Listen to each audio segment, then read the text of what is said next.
J'imagine, Bernard Buffet, que n'importe quel visiteur de votre exposition, qui après avoir examiné avec attention vos 110 toiles, essaye d'imaginer quel est ce peintre de 29 ans, quel est son caractère, quelles sont ses tendances profondes, eh bien, ce personnage dirait sûrement, ce peintre de 29 ans est un homme triste, un homme angoissé.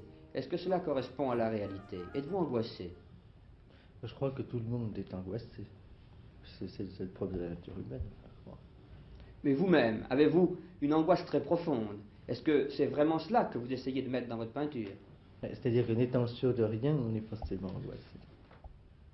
Parce que la personne qui serait sûre de quelque chose.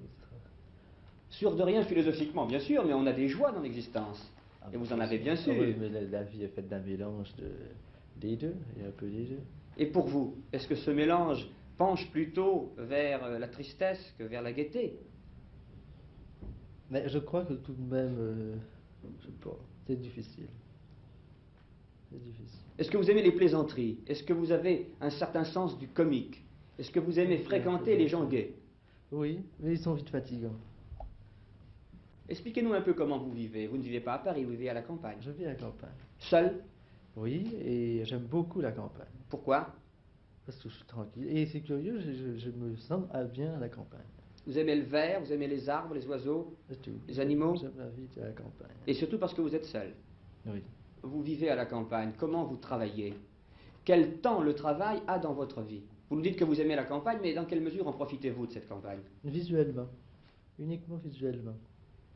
Et comme je travaille toute la journée, alors j'aime voir la campagne par la fenêtre. Qu'appelez-vous toute la journée? Eh bien, je travaille mettons de 2 heures de l'après-midi à très tard dans le matin. Très tard, c'est-à-dire?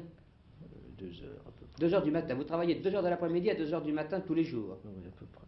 Et est-ce que dans cet après-midi, il y a quand même des haltes, le temps du repas, le temps d'une promenade? Non, pas du tout. Non, parce que je n'avais pas. Alors, à quel moment voyez-vous la campagne? Par la fenêtre.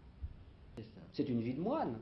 Oui, tout à fait. Mais moi, j'ai pas les moyens de me payer une vie d'artiste. Qu'est-ce que vous voulez dire par là, Bernard Buffet?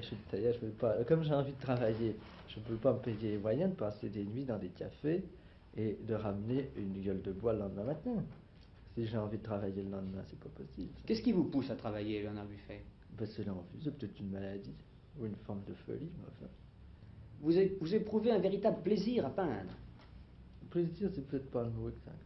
Qu'est-ce que vous ressentez devant une toile? Mais on ressent qu'on ne sait rien. Ben, j'imagine que vous ne peignez pas en vous disant telle toile représente tant de centaines de mille francs. C'est une préoccupation qui n'est pas dans votre cœur ni dans votre esprit. Mais c'est une préoccupation que les gens me prêtent souvent, mais ça me fait, quand je vois ces choses-là, c'est tellement peu.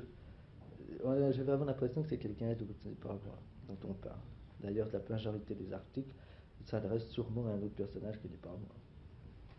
En fait, pour éclairer ce point, est-ce que vous pourriez nous faire comprendre quelle force vous pousse devant une toile et ce que vous ressentez pendant que vous peignez? Entre 2 heures de l'après-midi et 2 heures du matin, vous êtes avec vos couleurs, vos pinceaux, devant une toile blanche qui peu à peu se remplit et se met à vivre. Qu'est-ce qui vous habite à ce moment-là? Ben rien, je ne pense à rien. C'est ça qui est merveilleux. C'est peut-être pour ça que vous peignez. C'est uniquement pour ça. Quels sont les grands peintres qui vous intéressent passionnément dans le passé? Quels sont ceux, disons, à qui vous aimeriez ressembler ou dont la peinture vous touche énormément? Mais je trouve Rembrandt est pour moi le plus grand peintre. Et à tout point de vue, et sa vie est une chose merveilleuse. Parce que on dit que Rembrandt est mort dans la misère, c'est pas vrai du tout. Rembrandt est mort dans la solitude parce qu'il ne voulait voir plus personne. Et c'est une ambition, c'est une angoisse qui est un peu la vôtre. Et je comprends ça très bien.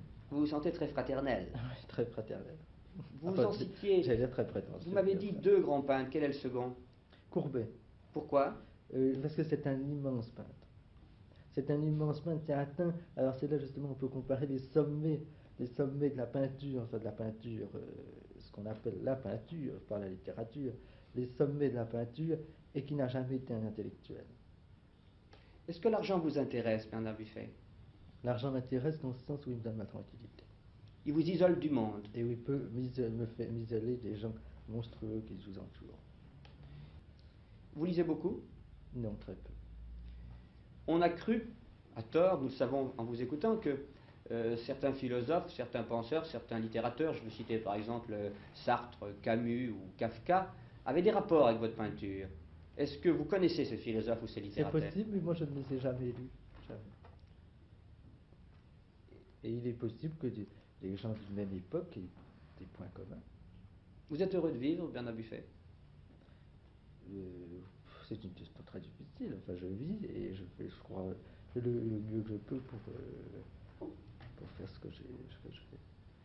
Vous vivez pour peindre. Mais hors de la peinture, est-ce que pour vous, il y aurait dans ce monde quelque chose qui Mais je mériterait crois de vivre? que hors de la peinture, il faut demander à un peintre d'être peintre. Et hors de la peinture, le peintre ne doit pas être un intellectuel. Et regardez justement avec cet exemple de Courbet, le peintre qui était un merveilleux peintre et hors de la peinture a toujours été un imbécile énorme.